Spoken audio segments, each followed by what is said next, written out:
umaga. Mga tropatik, dito tayo ngayon sa Lubo, Batangas, Tabangaw Road. Pauwi kami ng Manila, galing kami ng Malabinde.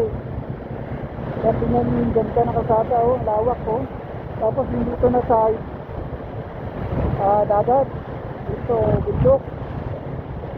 Ganda. Ay siya. Ayan, oh. Iba talaga ng kalsada rito. Nasa banda mo yan, hindi na ba to? Tapos Batangas City. Dito maganda mag-drive na pagpapit, oh.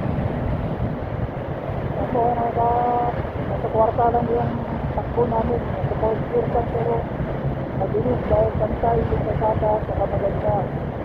Pang road, grass. Eh, tinanong dagat, ito. Ito sa kabila. Yan.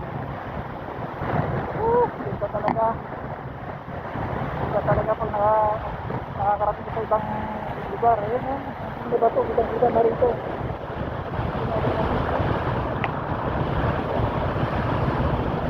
Okay, see you. Hindi na ka to.